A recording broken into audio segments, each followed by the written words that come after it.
Alors, bonsoir tout le monde. Je m'excuse encore pour celle qui était avec moi il y a quelques secondes. J'ai vraiment éprouvé un problème de timing. La conférence, le web direct devait commencer à 19h et on m'a installé tout près d'une scène et on ne savait pas. Ah, merci beaucoup, Marie-André, ça me fait du bien. On ne savait pas qu'il y avait un spectacle de musique marocaine et c'était très dérangeant malgré le fait que je m'étais préparé un petit cocon. Alors, bonsoir, mon nom est Anne Bussiardi, je suis conseillère pédagogique pour messagerie ABP. La semaine passée, il y a 2 semaines, est tombée une belle nouvelle, soit des mesures budgétaires spéciales pour nos écoles et à dépenser d'ici le 30 juin. Oui, bonsoir Ginette, merci d'être encore là. Donc, il y a une première mesure dont le numéro, je ne l'ai pas par cœur, qui est équivalent à 2 millions de dollars. C'est réparti selon les commissions scolaires, selon les écoles. C'est pour l'achat de livres et de documents. J'aimerais vous dire que j'ai posé la question auprès des instances supérieures en demandant est-ce qu'un dictionnaire fait partie des fait partie des documentaires et la réponse a été naturellement et oui. Alors, profitez-en pour changer vos vieux dictionnaires et surtout faire l'acquisition pour les petits. Généralement, dans les classes de préscolaire, il n'y en a pas. Je vous ai présenté plusieurs fois le Robert Chillard qui, avec ses illustrations, peut il faut juste faire apprendre, faire découvrir des termes, des illustrations, des images, des photos. C'est un grand livre du savoir qui est très lourd, donc qui pourrait être intéressant et qu'on n'ose pas offrir. Ensuite, il y a une enveloppe de 4,4 millions, toujours à dépenser d'ici le 30 juin, exclusivement pour le préscolaire et pour le premier cycle. Là, je vais rougir, Caroline. Merci. Je vous ai préparé des listes. Des listes ciblées, donc préscolaire documentaire, préscolaire album, premier cycle album, premier cycle roman, premier cycle documentaire. J'ai eu du plaisir à faire et également pour celles qui font les ateliers d'écriture, je vais mettre en votre disposition les livres qu'on a découverts lors de notre visite à l'entrepôt avec 2 des 3 formatrices des ateliers d'écriture. Alors ça aussi, c'est important. Je crois que c'est premier cycle narratif et premier cycle informatif. Tout est prêt. Alors, vous n'avez qu'à m'écrire soit via la page Facebook en privé ou sur mon courriel personnel anne.bussiardi@sogides.com, SOGIDES.com. Vous me donnez votre cycle et je vous envoie le tout, c'est prêt. C'est sûr que je ne ferai pas ça à 10 heures le soir, mais si vous m'écrivez tard le soir, le lendemain matin, très tôt, je vous retournerai les listes. Alors ce soir, je vous ai préparé parce qu'il y a un beau budget à dépenser et parce que j'ai beaucoup de livres, je vous ai préparé donc un spécial préscolaire premier cycle. J'ai reçu tantôt de Fonfon les 4 derniers petits de la collection Les Premières Lectures, les Claudia. C'est Claudia La Rochelle qui en est l'auteur et c'est Jimmy Beaulieu qui en est l'illustrateur. Écoutez, c'est absolument merveilleux, c'est beau. Claudia laisse tout traîner, les héroïnes de Claudia. Claudia fait ses draps et moi, je vous parle de Claudia à peur de tout. Je pense que même au niveau des ateliers d'écriture, ça pourrait être une belle armoire. C'est toi qu'on parle de toi. Alors, Claudia, elle a une meilleure amie, Chloé, puis elle n'ose pas aller dormir chez elle. Elle dit toujours non parce qu'elle a peur de s'ennuyer de sa famille. Claudia ne va pas en voyage. Pourquoi? Parce qu'elle a peur de l'avion. Donc, il y a toujours un « je ne fais pas ça parce que voici ma peur ». Alors, on pourrait poser la question aux enfants, qu'est-ce que la peur t'empêche de faire?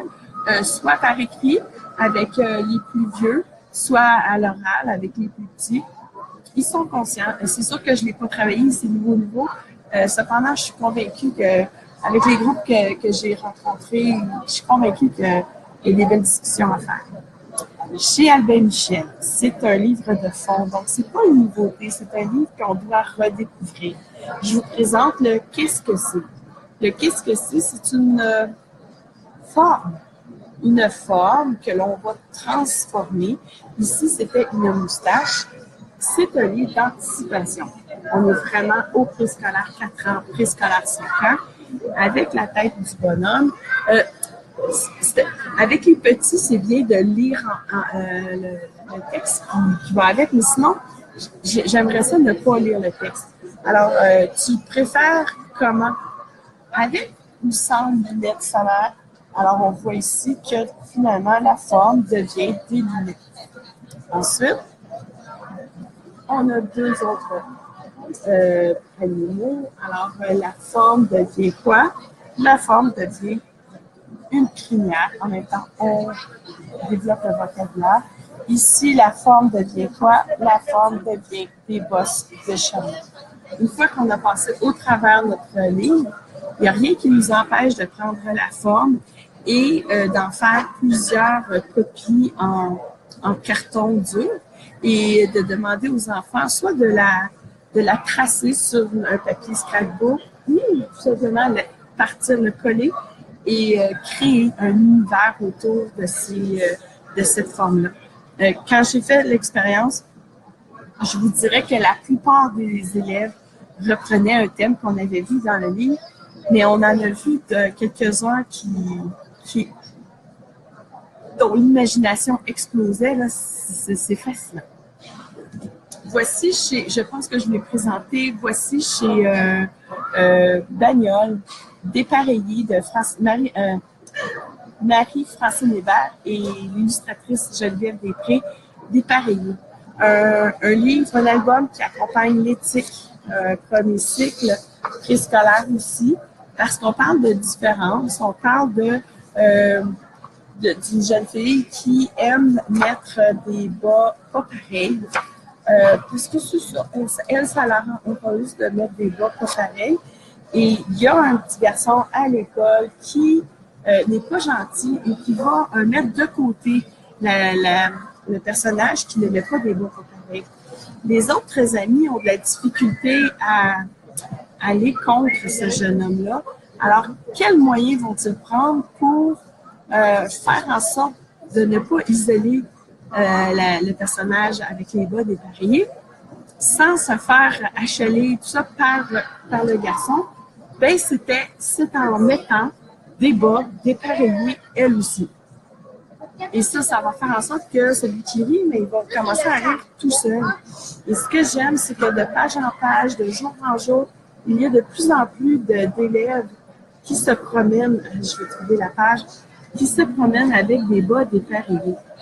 Sauf que là, celui qui était comme le harceleur devient celui qui est isolé.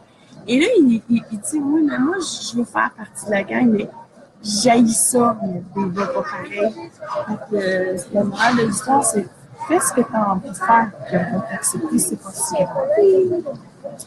Le prochain, c'est une grande beauté, c'est une grande douceur, c'est un chef-d'œuvre. Personnellement, je présentais ce livre au 3e cycle du primaire. Pour moi, c'était de la poésie, c'était des jeux de mots, c'était un sens particulier. On fait aussi de la science avec parce que on parle de la Terre, des besoins de la Terre. Et j'ai rencontré Mireille Levert au Salon du Livre de Montréal. Et là, elle m'a vraiment montré une autre façon de travailler le livre. Et parce qu'elle le travaille au préscolaire, vraiment avec les petits. Elle le lit, elle tape dans les mains, ils discutent. C'est vraiment un travail en douceur parce que c'est une dame qui me fait du bien d'être à côté d'elle. Ma respiration se calme. Donc, c'est elle qui illustre ses albums. Alors, on est avec ici de la poésie en mots et en images.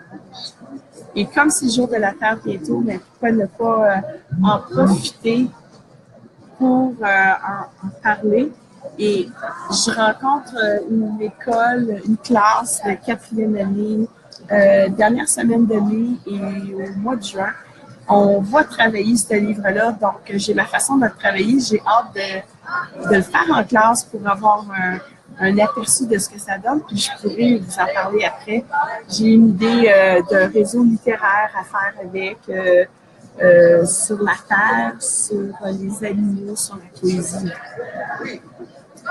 Toutes celles qui nous rencontrent, Emmanuel et moi, ma collègue, savent à quel point on aime les petites poules. Alors, cette année, au Salon du Livre de Québec, nous allons avoir l'illustrateur, personnellement, je disais Christian Henrich, et on m'a dit que c'est Christian Henrich. C'est un Belge. Et donc, ici, je vous montre la petite poule qui voulait voir la mère en petit format, pour vous dire que au prix où ils sont, on se gâte et on en fait des cercles de lecture pour le premier cycle. Puis celles qui sont au 2e, 3e cycle, ça peut être aussi en univers social, on découvre l'Amérique. Donc, La petite poule qui voulait voir la mer, c'est un livre aussi un peu féministe parce que Carmela, elle, adore savoir de pondre un œuf. Pendant que maman montre à ses sœurs et ses cousines comment faire, elle a fait « Moi, je veux découvrir le monde » et c'est ce qu'elle va réussir à faire. Elle dit « Moi, je veux aller voir la mer, je ne veux pas apprendre à pondre un œuf. » Et c'est ce qu'elle va faire. Elle va décider le soir de partir et elle va... de quel livre que tu parles, Claudia? De Petite Poule ou d'un jour, je bercerai la terre? Et là, elle va arriver sur le bord de la mer. Et elle va arriver, elle va voir ceci. Je prends la peine de vous le montrer parce que dans chacun des albums des Petites Poules, on fait toujours une référence à un tableau de grand-mère. Si petit soit-il, vos élèves, on peut leur montrer des toiles juste en jaser. Ah oui, Petite Poule. Je pense que Claudia, tu es là toi-même vendredi. J'ai hâte de rencontrer M. Henrich qui va être à notre présentation. Donc, sur le site des Petites Poules, vous avez juste des dossiers qui parlent des tableaux des grands maîtres et c'est bien de prendre le temps, d'arrêter, d'aller voir le tableau, discuter, voir les différences, les ressemblances et surtout commencer à les apprécier. Qu'est-ce que ça dit, ce genre de tableau-là? Alors, la petite poule va aller va avoir du plaisir sur sa planche et les grandes vagues. Cependant, elle va se perdre parce que c'est pas que le large prend le large, n'est-ce pas? Alors, c'est le trio de bateaux de Christophe Colomb, donc qui a découvert l'Amérique, qui va la monter à bord et c'est pour la manger. Qu'on mette la poule au fourneau, là, on va la manger. Et la petite poule, elle fait non, non, non, non. Écoutez, moi, je suis une poule, donc je vais vous pondre un œuf par jour. Tant qu'elle va faire, c'est correct, sauf que c'est pas comment faire. Parce que lorsque les poules recevaient les leçons, elle faisait pas. Alors, juste ces 2 pages-là, moi, elle me fait craquer. Et elle réussit ici. Donc, elle va nourrir Christophe Colomb, le capitaine du bateau.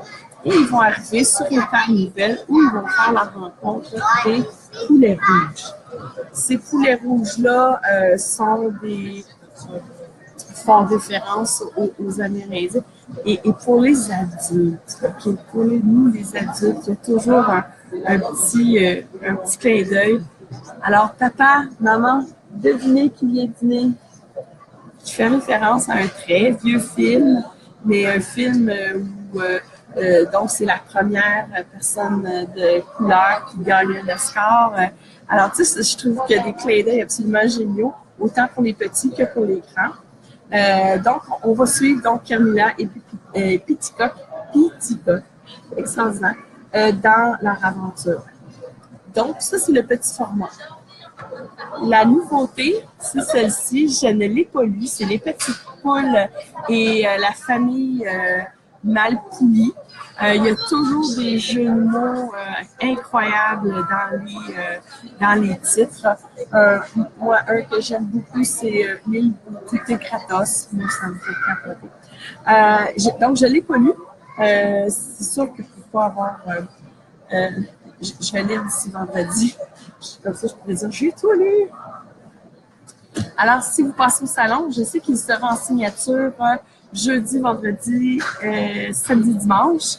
Est-ce que vendredi, samedi, dimanche, je suis certaine. Jeudi, il me semble que oui. Venez le rencontrer.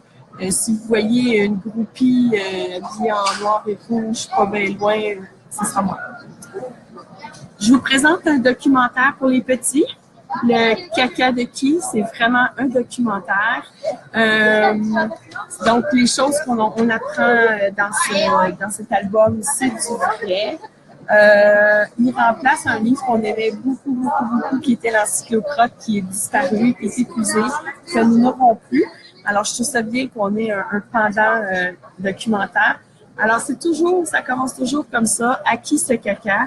Et on a une description. Alors ici, on nous dit que ça comporte des petits bouts d'os et des touffes de poils. Alors, qu'est-ce qu'on peut retrouver justement dans les excréments? Donc, ici, on nous apprend que c'est un renard parce que le renard, je sais pas qui trouve ça drôle. Alors, le renard mange des petits mammifères et mange des oiseaux. Et ici, tout ce qui n'a pas recraché, soit les plumes et les poils, bien, se retrouve dans le caca. Alors, c'est extraordinaire. Les enseignants sont soit ben à l'aise ou ça finalement on remet là. Avec Emmanuel, on a décidé de faire une étagère complète au salon ici sur le thème du pipi, caca, pet. Alors, on a plusieurs titres exclusivement sur ce thème. On a du plaisir. Je vous en présente deux autres. Je termine avec deux favoris. Je n'arrive pas à les déloger de ma liste. Oserais-je dire que c'est le top 1? Non, parce que j'aurais peur de faire la peine à quelques-uns de mes auteurs, de mes amis auteurs. Cependant, ils sont durs à battre pour l'instant. Alors, je vous présente Glouton, le croqueur de dino, et Glouton, le croqueur de livres. Je vais commencer par le croqueur de dino. Et là, Jean Québec, on en a. L'année passée, il nous en restait que quelques copies et je sais que ça a fait de la peine à certaines personnes. Puis quand on le voit pas, on l'oublie. Là, on en a. Mon étagère commence à être vide, mais je sais qu'on a une réserve. Donc, pour vendredi, n'ayez crainte. On va renflouer nos... pour vrai, Caroline, ben, ils sont là. Alors, celui-ci, par contre, je le présente pas mal pour le préscolaire première année du premier cycle, parce que on parle de numératie, on parle de mesure, donc Glouton qui entre dans l'univers de la préhistoire. Puis, comme dit son nom, Glouton, il croque de tout. Donc, les pages sont vraiment trouées. Et on voit ici que les animaux sont absolument pas contents de le voir. On a une description, enfin, avec les mesures. Donc, premier cycle, première année, on peut découvrir comment ils mesurent et on pourrait créer notre petit glouton à l'échelle. Et par la suite, ben, on s'amuse. On s'amuse parce que, à moi, les petits, ils me font vraiment rire. Parce que, je sais, je me répète, là, mais moi, j'ai arrêté au petit pied dinosaure. Donc, les trois cornes, les longs coups, puis le méchant petit pack. Mais les petits connaissent les noms et peu importe la région, là, c'est fou. Alors ici, on est avec le Triceratops, va se faire bousculer par Glouton qui va venir le manger. Il y a aussi des petits rabats qui laissent découvrir où se cache Glouton. Bref, il va vraiment déranger la préhistoire. À la toute fin, regardez ici tous les dinosaures. C'est pas la fin, mais tous les dinosaures se retrouvent là parce qu'on sait que Glouton s'y trouve. Mais quand on ouvre le petit rabat et il y a un trou, il est encore disparu. Et il va se retrouver dans la gueule du méchant. Là, j'ai encore dit méchant parce que moi, c'est le grand mot-là sans faveur. Et il va le croquer donc. Et il va se passer quelque chose. Et il va le recracher. Et il va encore s'enfuir. On va partir vers où? On le saura quand le numéro 3 va sortir. Et pour celles qui ne connaissaient pas Glouton, le croqueur de livres, écoutez, c'est génial. Emma Larlette y a passé. Et c'est surtout que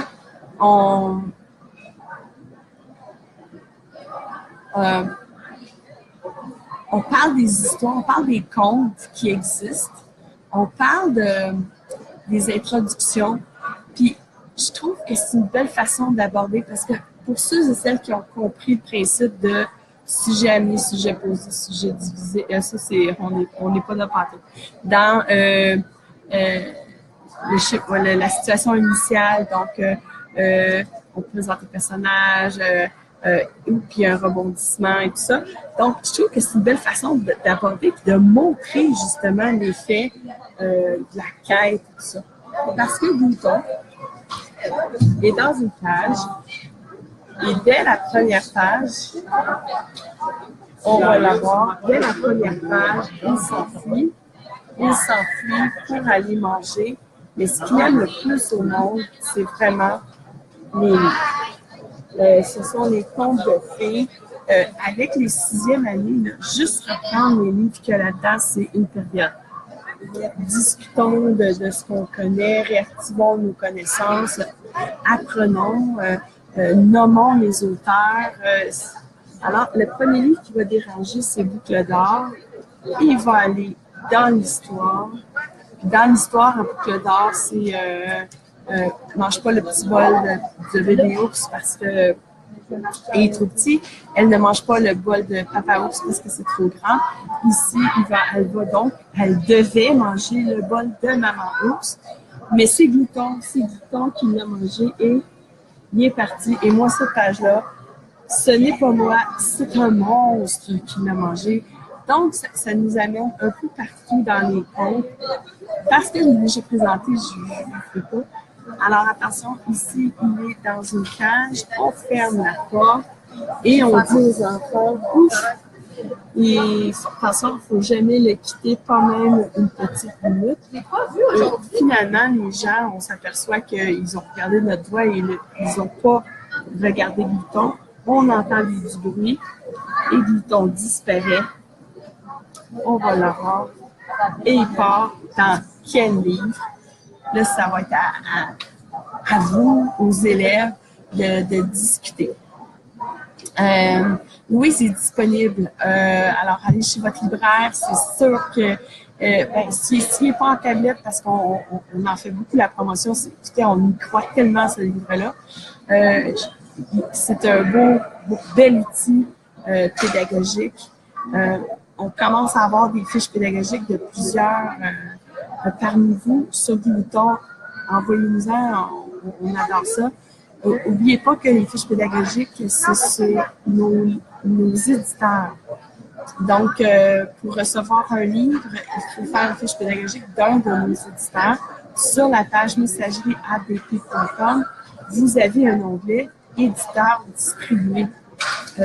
Ce soir, j'ai reçu 6 fiches d'aucun de nos éditeurs. Donc, j'ai écrit à la dame en lui disant peut-être de s'adresser à la maison d'édition, mais nous, on ne peut pas lui offrir. Alors, je termine en vous rappelant que il y a des listes de prêts Donc, ça va me prendre quelques secondes de vous les envoyer. Pas ce soir, hein, 8 heures bientôt, on va arrêter la soirée. Mais sinon, il n'y a aucun problème. Je suis au salon, mais sitôt que j'ai la possibilité d'avoir, j'ai toujours mon ordinateur avec moi. Si je peux vous les envoyer le plus rapidement possible, parce que je vous ai imagé, c'est pas juste des codes barres, je vous ai mis des photos, des livres pour que vous ayez une idée et ayez du plaisir. Ça vous fait un choix éclairé dans vos achats surprises que le gouvernement nous offre comme ça. Et n'oubliez pas que le dictionnaire fait également partie de l'enveloppe du 2 millions dans la partie documentaire. Si vous avez des questions, je peux encore rester quelques secondes, mais là, ça fait 2 semaines que je présente beaucoup de choses du primaire. La semaine prochaine, je fais exclusivement des romans. Oui, c'est pas mal que des romans pour le secondaire, mais pour tous les niveaux et pour l'adaptation scolaire également. Je viens du secondaire, puis je trouve que je vous néglige un peu, mais le monde du primaire, c'est tellement fascinant. Et des découvertes presque tous les jours que je fais. Je ne sais pas si vous voyez en arrière de moi, mais il y a encore des beaux livres que je n'ai pas reçus ou qui m'attendent à mon bureau puis que j'ai pas encore ouvert, dont le dernier, si je me passe un peu, c'est celui de Simon Boulris, qui s'appelle La gardienne du musée. Je l'ai, mais j'ai pas encore lu. Et vous savez qu'à quel point j'aime Simon Boulris. Ginette, vous avez un faible pour Glouton et les livres, puis c'est sûr que ça va être difficile. Je présente beaucoup d'albums au secondaire. J'ai commencé à faire ça, mais je suis pas certaine que ça va passer. Justement, à cause des illustrations, je suis pas certaine que les enseignantes, les capotées vont être réceptives, mais soyons franches, les plus standards vont me regarder avec des yeux tout ça, quoi. Probablement parce que ça rentre pas dans leur façon de faire. Alors, ben, mesdames, merci. Il n'y a pas de concours ce soir parce que demain, et pas demain, mais vendredi, on donne beaucoup de cadeaux.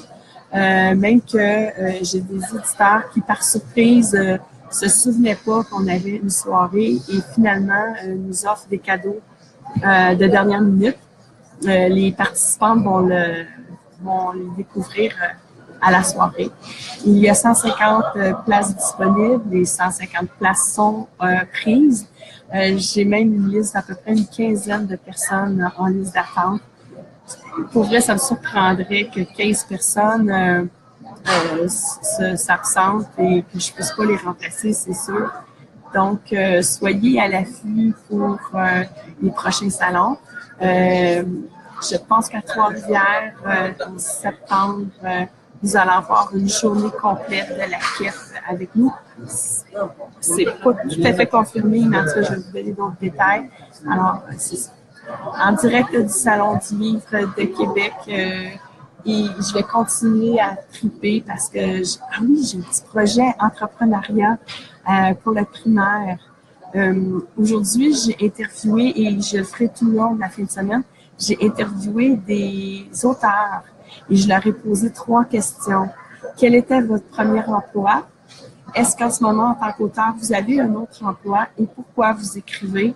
Et ça sera une belle façon de voir. Puis j'aime ça parce que à la dernière question, 100% des gens disent parce que c'est une passion. Donc, c'est un beau message pour nos jeunes de dire ils sont encore petits, mais si on martèle le fait que fais ce que dans quoi t'es bon, puis avec une grande passion, ben, ça risque de marcher. Ça va aller en mai, mais je vous dis, je fais mes enregistrements aujourd'hui. Alors, ben, vous aussi, je vous souhaite... non, je ne serai pas en Abitibi. Peut-être l'année prochaine. J'ai bien dit peut-être, mais l'Abitibi, vous êtes une région vraiment haute, participative. Je vous oublie pas. Oh non, vous êtes même dans mes projets. on planifie un an d'avance. Je vais essayer d'aller faire un petit tour. Monsieur Bergeron, êtes-vous au salon? Est-ce qu'on va avoir la chance de se voir? En tout cas, Kalamazoo, il est encore avec moi à côté, il n'est pas très loin. Donc, je vous souhaite une belle soirée, puis on se voit la semaine prochaine.